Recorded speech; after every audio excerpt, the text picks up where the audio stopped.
Good afternoon. County Executive Rich Fitzgerald here with Dr. Deborah Bogan, giving our every other week update on COVID-19 pandemic. We also have a special guest here with us today, Secretary Kira Kleinpeter from Harrisburg, Governor Wolf's Secretary of Health. Her return to Pittsburgh, we're glad to have her back as she went to college here at CMU, at Chatham and CMU, getting her degree here. So we're delighted that she's back with us today.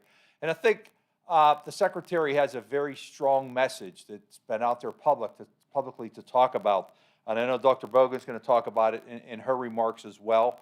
As we continue to see how effective vaccinations have been in really protecting those folks who've gotten the vaccine from being serious hospitalizations and or fatalities with Omicron. We had some good news this week, and it looks like the under 5-year-old population, maybe by the end of this month, will be eligible. So we'll be able now to vaccinate everybody, which we want to make sure that the young kids that haven't been eligible for the vaccine will be able to get those through their pediatrician or whatever means they need to do that. And then we also found that Moderna was given full approval this week, which I don't think is any surprise to anybody, being the effectiveness that we've seen with all 3 vaccines that have come about. So let me now introduce Secretary Kleinpeter. I want to thank her for coming to Pittsburgh and joining us and bringing us the good word from Governor Wolf and his administration. Madam Secretary. Thank you so much, County Executive Fitzgerald and Dr. Bogan. It's a pleasure to be in Pittsburgh with both of you today and joining all of you remotely. As County Executive Fitzgerald said, my name is Kira Kleinpeter. I'm the current Acting Secretary of Health for the Commonwealth of Pennsylvania. It is truly a pleasure to be back in Pittsburgh. When we got to town, we immediately actually went to Carnegie Mellon's campus, where I had the privilege of going to graduate school and got to spend a little bit of time with students. And I really enjoyed the time because while we spend a lot of time still talking about what the right public health steps are to take, and we should all continue taking those, get your vaccine if you haven't already, get your booster, test if you don't feel well, wear a mask when you're out in public regardless of your vaccination status, and if you do test positive, please isolate and follow the latest quarantine and isolation guidance. But in and among students doing all of that, there's a really challenging experience that many students are having that relates to the isolation that they feel from doing the right thing to protect themselves, their loved ones, and their community. And so I spent some time with students this afternoon just talking about what their experience has really been like.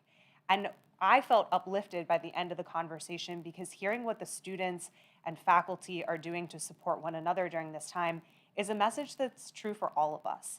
Unfortunately, we're still seeing case counts across the Commonwealth that are over 11,000 as the 7-day moving average. And so this is still a serious public health situation. We have over 4,500 people who are hospitalized across the Commonwealth, and just today, over 200 people tragically passed away. And so we've got to keep doing the right public health things. As I said before, vaccines, test, wear your mask in public, but we've also got to continue to lift each other up and reach out to one another. I can't imagine what my college experience would have been like if I hadn't been able to sit in the La Prima in the Gates building on Carnegie Mellon's campus or gone down to Caribou Coffee in Oakland, even occasionally after I turned 21, gone to a bar on Carson Street. And I feel for the students who are, maybe self-limiting in order to protect themselves and their loved ones. I do think there is hope at the end of the tunnel here, but until then, we do really encourage folks to continue those good public health practices, continue to reach out to one another and lift one another up as we continue to get through this together. So with that, I'm pleased to turn it over to Dr. Bogan for her update this week. Thank you.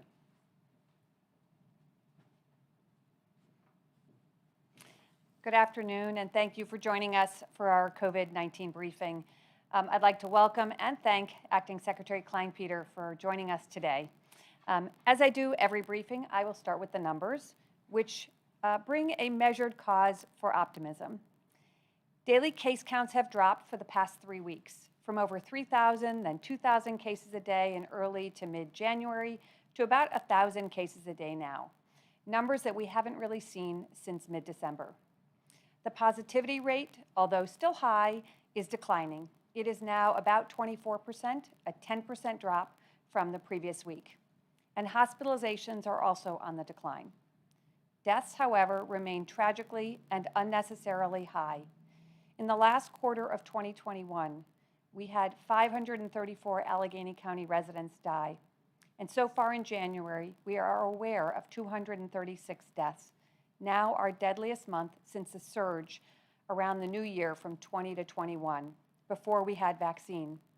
This is a true tragedy. I hear from community members that they are less worried because the Omicron variant is not as deadly. And that is true on a case-by-case basis. But when you have over 3,000 cases a day, you're going to have a lot of people die. And that's what we're seeing here with the Omicron surge. Many of the people died prematurely from what has now become primarily a vaccine-preventable death. I worry that after 2 years of hearing these data, we are numb to the numbers. I want to be clear that there are 236 real people like you and me, members of our community. They are grandparents, parents, children, aunts and uncles, friends and neighbors. Many are seniors. 49 of the 236 were living in long-term care. 90 were age 80 or older. But there are also young people in this group. 13 were younger than age 50. 18 were in their 50s. And as in previous months, the unvaccinated disproportionately die from COVID in our community. And so I repeat my regular request, please get vaccinated. Vaccines are safe, they do not cause infertility, and they are vital for pregnant people. I was excited to read an article over the weekend in which Secretary Klein-Peter announced that she's pregnant and that she is vaccinated and received her booster dose. Unfortunately, only 42% of pregnant people in the US are fully vaccinated, according to the CDC. We really need to improve that number. Vaccines are safe for pregnant people, and they're also life-saving for mother and baby. There are many well-done studies to support this statement unequivocally. A recent population-level study from Scotland added to the evidence. The research team examined risks associated with COVID and pregnancy. They found that pregnant people were half as likely to be vaccinated. Importantly, when pregnant people did get COVID, those who were not vaccinated suffered worse outcomes. The unvaccinated were 4 times more likely to die within 28 days of delivery. Also during pregnancy, 91% of the hospitalizations and 98% of critical care admissions and all baby deaths were among the unvaccinated. The study concluded that addressing low vaccine uptake rates in pregnant people is imperative to protect the health of mothers and babies in the ongoing pandemic, and I agree wholeheartedly. So, Secretary Klein-Peter, I wish you and your baby a healthy pregnancy and birth, and I applaud you for leading by example. I also want to address the myth that vaccines impact fertility. That is absolutely false. Vaccines do not impact fertility. In a study that used online surveys to follow couples trying to conceive, investigators found no major differences in conception rates per menstrual cycle between unvaccinated and vaccinated couples. However, couples in which the male partner had tested positive for COVID within 60 days of a given cycle were 18% less likely to conceive in that cycle, but not after 60 days post-infection. In other words, in this study, COVID infection, not vaccine, may have short-term impact on male fertility. Overall, there are very, very few people who have true medical reasons for not getting vaccinated. Vaccines are approved for people age 5 or younger, and we anticipate that very soon, children as young as 6 months will also be eligible for vaccination. Since the start of the pandemic, I have strived to share data and evidence-based information. The challenge is that information and the pandemic continue to change. What I can say for sure is that I do not know what the future holds. With the Omicron surge appearing to recede, as we enter the 3rd year of this pandemic, we at the Health Department are transitioning from crisis mode to maintenance mode. It does not mean that we have reached an endemic state with COVID. To be clear, and to be on the contrary, we are not there yet, and we don't know when we will be. Rather, it means we are adjusting our internal health department procedures to be sustainable long-term, a new normal. This realignment is happening across the country. For example, leading public health organizations advocated a shift from universal case investigation and contact tracing to targeted and strategic approaches. The reasoning, which they outlined in a joint statement last week, is that so much has changed over the past 2 years. There are a large number of asymptomatic and mild cases due to changes both in the virus and the increasing proportion of the U.S. population who are vaccinated.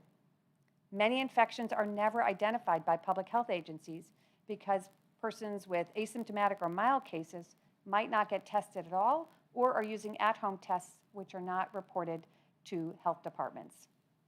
And there is a high risk of transmission to others before symptoms start and during the first few days before test results can reach the health departments to conduct case investigations. So as a result, only a small portion of total cases and contacts can be reached in time to be impactful on slowing the spread. Now, a more effective use of public health resources is to emphasize vaccinations, encourage the ongoing and proper use of masks, making testing readily available, and conducting targeted investigations of outbreaks and cases involving higher risk and vulnerable populations.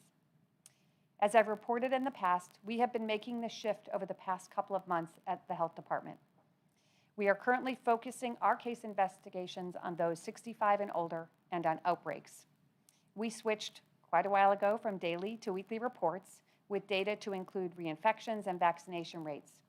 We will continue to reassess how we respond as the situation changes, as it inevitably does. So I conclude today, as I often do, I ask that you get vaccinated and get a booster dose. Wear a properly fitting mask when indoors in public places. Stay home and get tested when you're sick. And prioritize well-being of other people, even if it presents a slight inconvenience for the low-risk populations. We are indeed all in this together, and we will be for the foreseeable future. So I thank you as always for listening. Be safe and be kind, and I'm happy to take questions after that longer than usual briefing. We have just 2 questions from the media today. The first from WESA is for you, Dr. Bogan. It seems that the transmission rate of COVID-19 in Allegheny County is on the decline. Does analysis of wastewater reflect this as well? Yes, it does. Our recent wastewater data definitely show a decline in the amount of virus that's in our wastewater samples. And the samples continue to show that that we have Omicron as the main variant here in the county. This second question, also from WESA, is for the Secretary. Recently, Governor Wolf appropriated $210 million of the state's American Rescue Plan funds to hospitals for the purposes of bolstering their recruitment and retention. Nursing homes are also struggling with recruitment and retention. Can you talk about what is being done to help the state's long-term care facilities? Sure. So since the beginning of the pandemic in June 2020, the Department of Health mounted a program that was originally named the Regional Response Care Coordination Program. Through this program that was funded with $150 million from the General Assembly, we were able to provide testing, rapid response, staffing, PPE, and more to long-term care facilities across the Commonwealth. That program has evolved and is now called Long-Term Care RISE. That program is instrumental in continuing to respond to the challenges that long-term care facilities face, as well as preparing for when we really need to rebuild resiliency in our long-term care facilities. We also announced earlier this week that we are standing up regional support sites at skilled nursing facilities, one of which is here in Pittsburgh, Vincenzian Home. That is hopefully going to be able to help alleviate some of the pressure in our hospitals and find an appropriate place for patients to go to receive the right level of care. Those facilities are being stood up because oftentimes when we have the level of community transmission that we're seeing in Allegheny County, our heroic frontline healthcare workers are unwittingly bringing the virus into the facility. And we do have staff who are often needing to stay home and isolate or quarantine, either due to infection or as a close contact. So overall, the programs that we've stood up to support long-term care facilities have really been response-oriented. The legislation that was passed last week, I think, is a step in the right direction, and the governor actually announced a few hours ago that there is an additional, I believe it's $250 million that will be going to support long-term care workers and to improve the recruitment and retention of individuals into that workforce. I can't say enough that the work our frontline healthcare workers have done in long-term care facilities has been heroic, and the care that they provide is incredible. It is concerning that across the Commonwealth, we did see quite a spike in cases among residents as well as staff during Omicron, but we are fortunate to start seeing that crest as we see numbers across the Commonwealth crest. And so overall, I think it's important that we continue as a community to do the right public health things in order to protect our frontline healthcare workers and our most vulnerable Pennsylvanians, many of whom live in long-term care facilities. And the Wolf administration is committed to continuing to partner with the legislature to provide resources for frontline healthcare workers today and create a pipeline of frontline healthcare workers for tomorrow. Thank you, Secretary. That was the final question. If there are any closing remarks. Thank you, Secretary, and thank you, Dr. Bogan. And on behalf of all of us in Allegheny County, we want to thank Governor Wolf, not only you, but your predecessors, and the support that you have given us over these last couple of years during this pandemic, whether it be the masking, whether it be PPEs, whether it be vaccinations, advice, et cetera, counsel, what's going on. You mentioned the legislative body, along with Governor Wolf, approving the money to help our frontline workers, and you're absolutely right. They have been so heroic from day one and continue to do so. And to say burnout would be an understatement on what these heroes have been doing over these last couple of years, taking care of people. We also know, thank you also for walking the walk as a pregnant and expectant mother. To get that shot. We know there's a lot of misinformation out there, and we know expectant mothers are very, very careful about what they put in their bodies, whether it's people that quit smoking or whether cut down on alcohol or the diet they take, because they want to protect their most precious, their baby, the most precious thing in their life. And the fact is the misinformation that had been put out there regarding expectant mothers and fertility and vaccinations, you're dispelling that. Dr. Bogan mentioned that study in Scotland, and what that study in Scotland showed that you were 4 times more likely as an expectant mother to have a stillborn birth if you were unvaccinated and got COVID. There were 620 people that they studied that had COVID, expectant mothers, 20 babies that didn't make it, that were stillborn or died. Every single one of them was unvaccinated. So we really, we've been urging from day one, vaccine, vaccine, vaccine. That's the way for us to get out of this and to get to the end of this, to see that light at the end of the tunnel, as the Secretary indicated, and we're going to continue to work together to make that happen. So thank you for getting vaccinated. We're over 950, almost 956,000 people in Allegheny County that have been vaccinated. Over 47% of the fully vaccinated have gotten their booster shot. So we're continuing to do that, and I applaud our healthcare workers who are out there every day giving shots to people to make sure we protect people. So we'll be back in a couple of weeks. Stay healthy. Thank you. Our next regularly scheduled briefing is Wednesday, February 16th at 4 p.m. Thank you for joining us.